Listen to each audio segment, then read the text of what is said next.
आप सबको नमस्कार।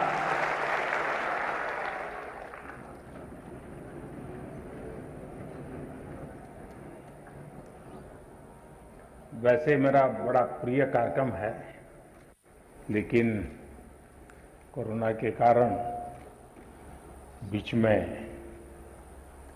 मैं आप में से साथियों को मिल नहीं पाया, तो मेरे लिए आज का कार्यक्रम जरा विशेष खुशी का है, क्योंकि एक लंबे अंतराल के बाद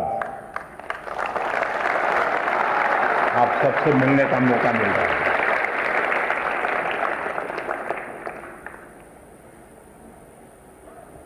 मुझे नहीं लगता है कि परीक्षा का आप लोगों को कोई टेंशन होगा।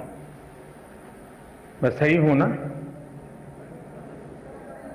मैं सही हूं ना? आप लोगों को टेंशन नहीं होगा ना?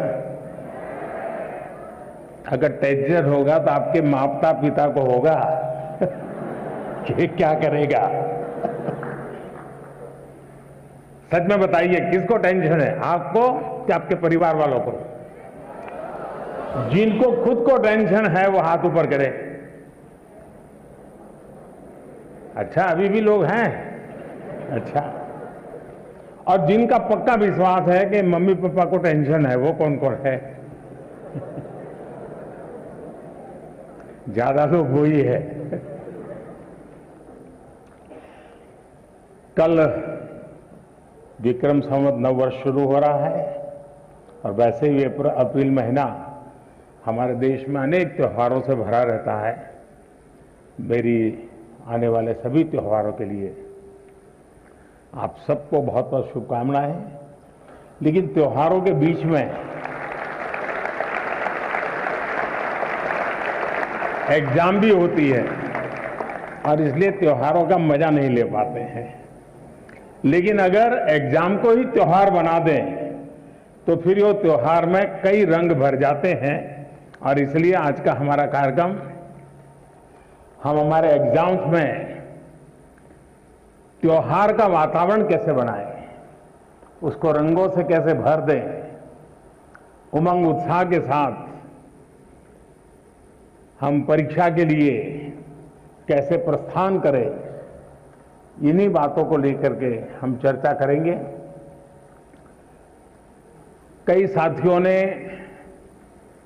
बहुत सारे सवाल मुझे भेजे भी हैं। कुछ लोगों ने मुझे ऑडियो मैसेज भी भेजा है, कुछ लोगों ने वीडियो मैसेज भेजा है। मीडिया के साथियों ने भी स्थान स्थान पर विद्यार्थियों से बातें करके कई सवाल निकाले हैं। लेकिन समय सीमा में जितना कर सकता हूं उतना जरूर करूंगा। लेकिन मैं इस बार एक नया साहस करने वाला हूं।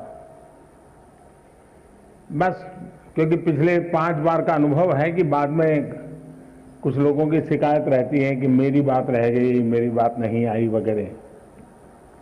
तो मैं एक काम करूंगा इस बार कि आज जितना हो सकता है समय की सीमा में हम बातें करेंगे, लेकिन बाद में आपके जो सवाल है उसको मैं अगर समय मिला तो वीडियो के माध्यम से,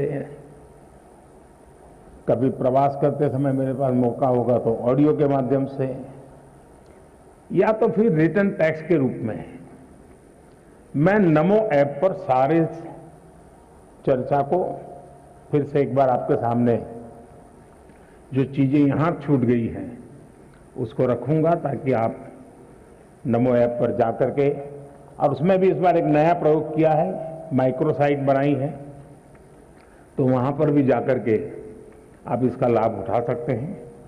तो आइए हम कार्यक्रम प्रारंभ करते हैं। सबसे पहले कौन है? Thank you honourable prime minister sir. माननीय प्रधानमंत्री जी, आपका प्रेरक एवं ज्ञानवर्धक उद्बोधन सदैव हमें सकारात्मक ऊर्जा एवं विश्वास से भर देता है। आपके बृहद अनुभव एवं ज्ञानपूर्ण मार्गदर्शन की हम सब उत्सुकता से प्रतीक्षा कर रहे हैं। माननीय, आपके आशीर्वाद एवं अनुमति से हम इस कार्यक्रम का शुभारंभ करना चाहते हैं। धन्यवाद मान्यवर।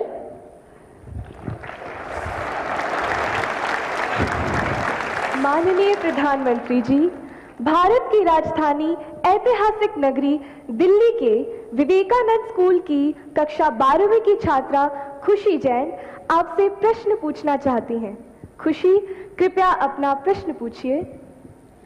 ये अच्छी बात है, खुशी से शुरू हो रहा है।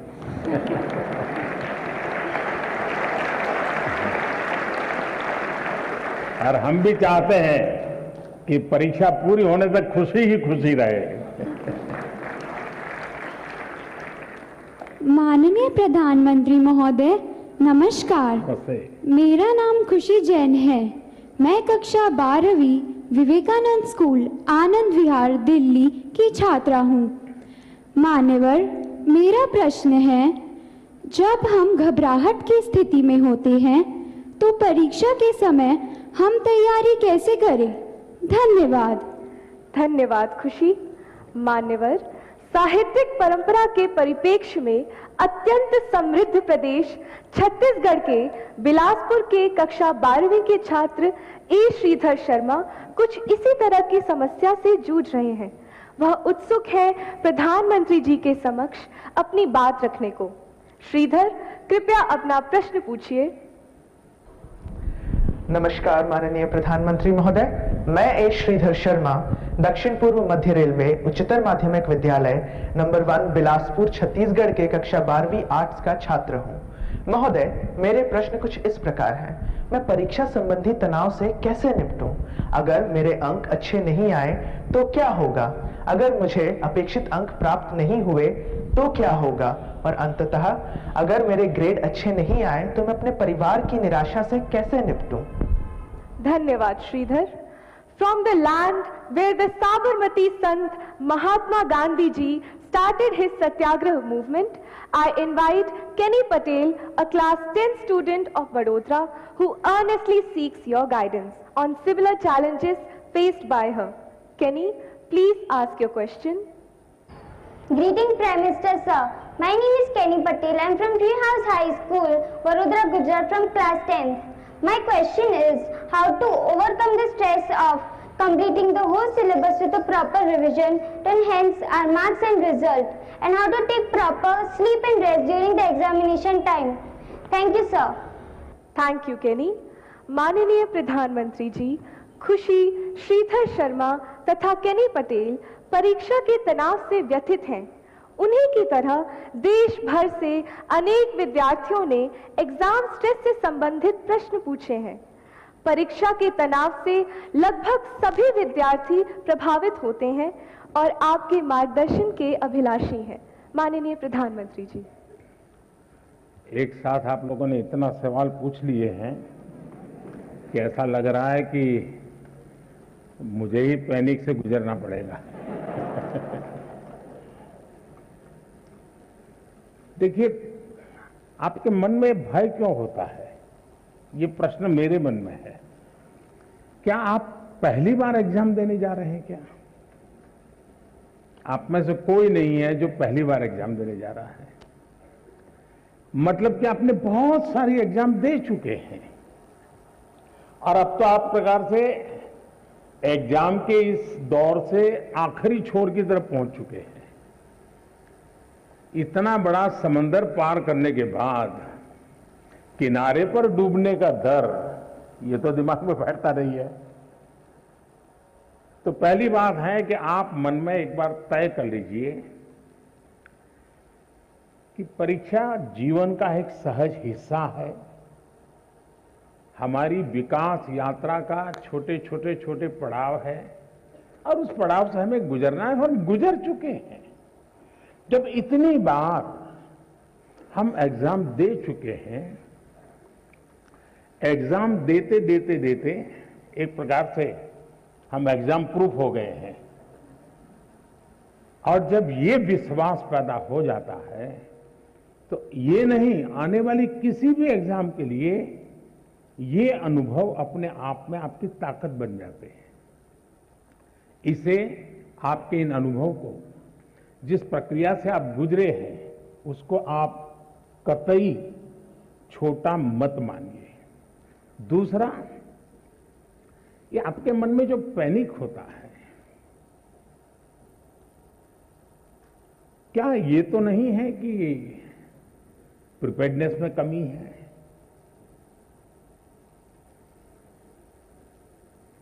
कहने को तो हम कुछ कहते होंगे, लेकिन मन में रहता है। मेरा आपको सुझाव है, अब एग्जाम के बीच में समय तो ज्यादा है नहीं, इस बोझ को जीना है कि जो किया है उसमें विश्वास भर करके आगे बढ़ना है। हो सकता है एक दो चीजें छूट गई होगी, एक आध चीज में थोड़ी जितनी मेहनत चाहिए नहीं हुई होगी, उसमें क्या है, लेकिन जो हुआ है उसमें मेरा आत्मविश्वास भरपूर है, तो वो बाकी चीजों में भी वो ओवरकम कर जाता है। और इसलिए मेरा आपसे आग्रह है कि आप इस प्रेशर में मत रहिए, पैनिक क्रिएट हो ऐसा वातावरण को पनपने ही मत दीजिए। जितनी सहज दिनचर्या आपकी रहती है, उतनी ही सहज दिनचर्या में आप अपने आने वाले परीक्षा के समय को भी बिताइए। एक्स्ट्रा कम अधिक जोड़ना तोड़ना वो आपके पूरे स्वभाव से डिस्टर्बेंस पैदा करेगा। वो ये करता है तो चलो मैं भी ये करूं, मेरा एक दोस्त ऐसा करता है इसलिए उसको अच्छे मार्क्स आते हैं, मैं भी वो करूं। आप वो कुछ मत कीजिए जो आपने सुना है, आप वही कीजिए जो इतने समय से आप करते आए हैं, और उसमें आप विश्वास भरिए।